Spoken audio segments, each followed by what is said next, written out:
O nosso penúltimo convidado mora há 17 anos nos Estados Unidos, é indiano. Como todo bom indiano, deve ser um apaixonado por tecnologia e é membro do Conselho de Internet Industrial. Então, por favor, Suresh Khanna, a palavra é sua.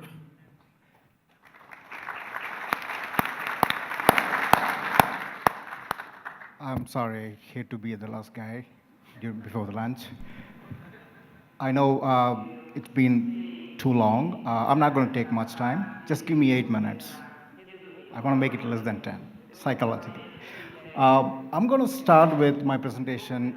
I was planning differently, but now I'm going to do it parallel with a small story, which goes together with my presentation to make it better. Before that, I represent Industrial Internet Consortium. We are based out of Boston, but we are worldwide an organization to put together collaboration for IIoT, where we bring in industry leaders together, big or small, everybody together, to create test beds and use cases. I personally founder, architect, and CEO of my own product company. It's on IoT platform company. We are still a young company growing in a much faster way. Many years ago, during my college time, me and my friends, you know, went for a hike into a mountain where there was a waterfall. Um, Three of the friends, uh, we wanted to get on top of the waterfalls and want to see from there. You know, it's about 100 meters. So the third friend was kind of got hurt a little bit. He was bleeding, so he was afraid. He doesn't want to come there. So two of us went, and we also dragged him along. Dragged him along.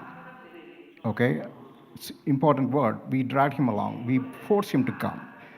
And at one point of time, there was a small place where we have to leap in. We have to walk only half a feet. If we slip, we'll fall into 100 feet. Okay, we'll be dead. Two of us went on. We walked in without thinking about anything. And then we looked back, the third friend, he was still there. He was still there, getting stuck. And we called him from there. Come on, why you are getting stuck there? He said, I'm not coming. And in fact, I'm not even going down from here. I'm stuck. You have to do, you do whatever you want. I'm not coming, because he was hurt. He was literally hurt, and he was afraid. He was afraid from inside. He was hurt from inside. Now, I came back, taking the same risk. I came back. I told him, okay, see, I came back. Let's go together. He said, it doesn't matter. It doesn't matter how many times you keep going back and forth. It doesn't matter. I have to come. It's on my mind. I have to set up myself to cross this barrier, right? So what I did, I decided to give a little bit of counseling. He said, okay, bring helicopter, whatever you want. I'm not going from here, right? So we had only two options. Either make him cross that barrier or call for help. And we are afraid, that's not going to happen. So I started counseling him, giving confidence. That's the only thing I can do. He has to cross that, right? So I started working on giving him the confidence based on where his mindset is and what he stands for, right? So it took 5-10 minutes of time. Then we started leapfrogging. I showed him, this time, not walking. I showed him leaning on the other side, leapfrogging slowly to cross the place. Then he followed me slowly, step by step, and he crossed it. I call this as transformation. If we drag him, it's a change. Nobody likes it. People, especially when he's hurt, right? Why I'm repeating the word hurt? I know everybody is talking about Brazil economy got hurt, right? When you are talking about the bigger things, you also have to take into consideration how Brazil can take the leapfrog. What is the things that we have to do for the structure of Brazil, for the people, take them along, give them the confidence. And then what I did was giving him a different approach for leaning and going, right? That's kind of a skill, little bit of different skill, plus the new platform, newer platform that works for him, not for me. So that's where I see, a lot of opportunity for Brazil and Brazilians if Brazil embraces a structure that works for Brazil and Brazilian based on where you stand. A lot of work needs to be done. I understand, but it can be done through a lot of things not based on the already well-developed nations. Yes, it's good to look towards them, but it's important to work with what you have already. Okay, keeping that in mind, I'm moving forward with my presentation. The Industrial Internet Consortium, we are all about bringing the collaboration. We help the industry, every country in the world, every organization. We want them to be part of the global change, Industry 4.0. But we don't want to drag them along. We want to reach out to them, work together with them, create a platform that works for them, slowly buying them into the process by creating a lot of test beds, test cases that works both on the based on the developed nations as well as based on the developing nations like Brazil. This is my platform. This is about DigiBlades. I don't want to spend time here. This slide I want to spend a little bit. Um, when everybody is talking about connect and transform, we at DigiBlades, we are a monetization company, basically a platform for monetization, basically making money on the way, on the process. It is easy to say transformation, but companies should start making money, not waiting down the line, after billions of dollars investment, and then say where I can go and make money. Every country, every company, every small enterprises are going to have this problem. Your capitalization is not unlimited. Seed money or growth money, whatever it is, everything is going to be limited. You got to prove and then grow from there. So the transformation, we put plan, connect, transform, realize, and monetize, and put it together. And this kind of a framework has to be adapted early from the beginning of the your life cycle. I come from enterprise architecture planning as a background, and then moved on to here. What do you mean by architecture planning? Basically, start with a framework for your organization and work from there. Then plan the transformation, taking the bits and pieces, like what I did for my friend. Create a framework for him, right? Based on what he is right now. Same way, create a framework for Brazil. You have many frameworks, align them together, and then align the framework towards Industry 4.0.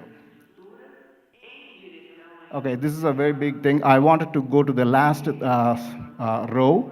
Basically, I can send you this information. It's a very important slide.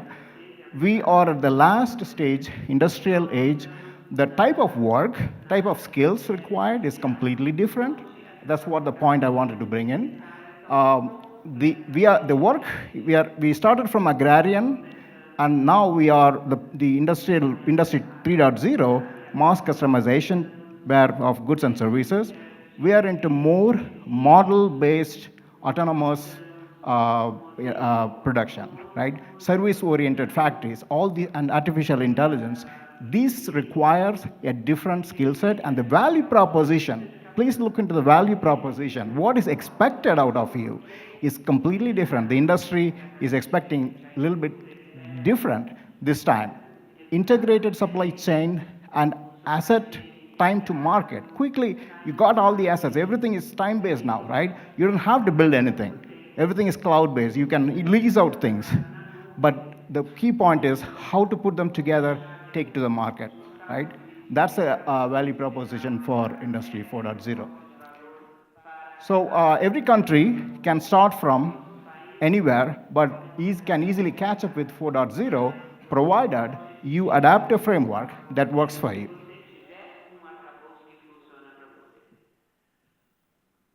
I don't want to get into this. Let's get into, I bring in tale of two countries, America, where I live for the past 17 years, and then I come from India. So that's kind of a mix of two countries. One is the well-developed nation, the other one is developing nation like Brazil. So it's important for me to kind of bring the mix of both. So start from America, you know that the things going right now happening in America in terms of policy changes, the tax cuts, right? That's bringing the easing out of, you know, people are afraid, system is afraid, and they want to evolve. First thing what you do is give the confidence in the form of easing out things, make the way. Like the gentleman talked in the morning, first thing is make the things easier for everybody. Every entrepreneur is a hardworking individual. I know a lot of entrepreneurs are here. I came from that background. I still am. Every bit and thing you are ready to achieve, but you wanted help.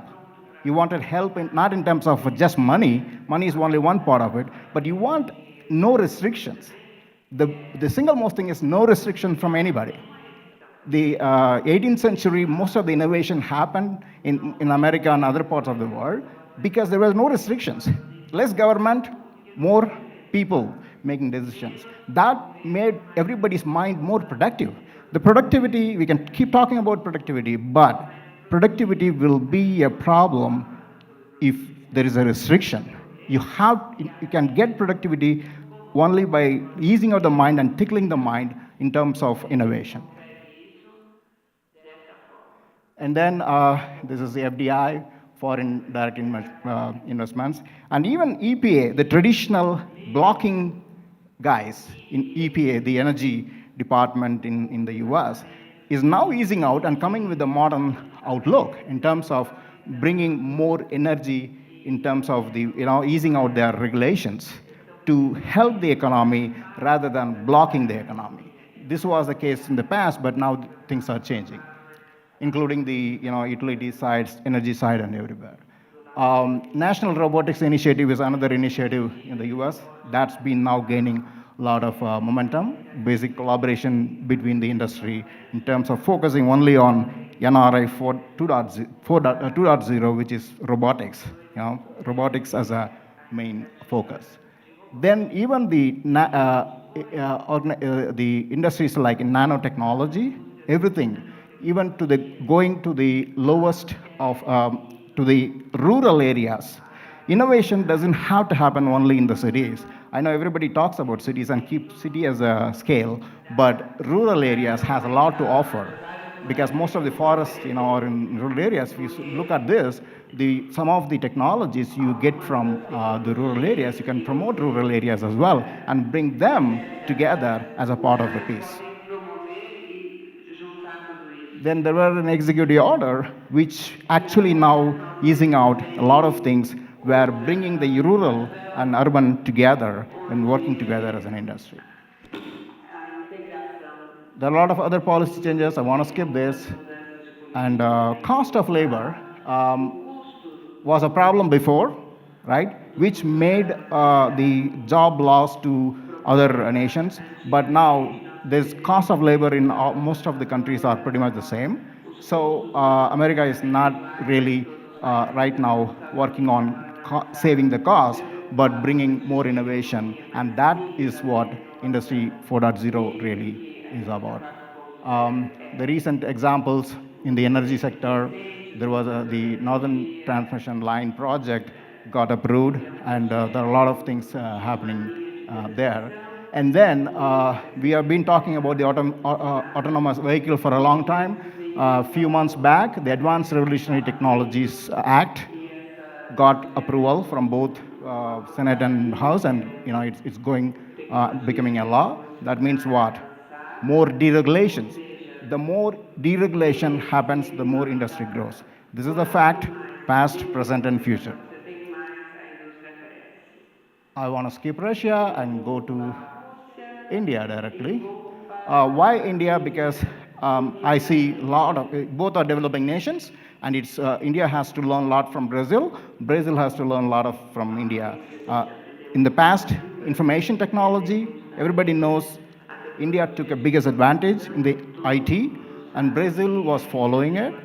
In business process outsourcing, the same thing. But in Industry 4.0, I think Brazil can actually look more into India and learn something, because both countries has a lot of similarity in terms of structure, culture, and political systems. So a lot of things can be aligned together. So India brought yeah, Make in India and Digital India program, not Industry 4.0 as an initiative, but digitalization of India as a major initiative. Under that pretext, everything is coming together. This is the 9 pillars which India is working on. So e-governance, take the government, what people were talking in the morning, the government 4.0 or government 2.0, that's what the e-governance is. Government has to transform the broadband highway, the mobile accessibility, information to all, public internet, IT, information technology, and OT, the operation technology. Even IAC works, brings them together. IT and OT should be mixed together in order to be successful in the Industry 4.0. So there are many other agencies working together, NASCOM, IoT Center of Excellence, and with few government agencies. They are all collaborating with each other and embracing from how to, India has an advantage of information technology backbone, but now they are working towards how it can be taken to help Industry 4.0, because this is completely different game. It's not about serving IT solution to somebody, it's changing your country itself. Okay? Some of the opportunities, a little bit of different opportunities. Service-oriented architecture within the factory can be an opportunity for Brazil. And cloud computing, everybody talks about it, but more of a service-oriented factory. Your product has to be service-oriented, market, factory to factory and factory to the consumer. These things can work, are the need of our for every economy. So I personally would say Brazil should create a market for itself, local market. It's not government buying stuff, but create a market and give the energy to it, and you will definitely see a growth. Thanks a lot for the opportunity.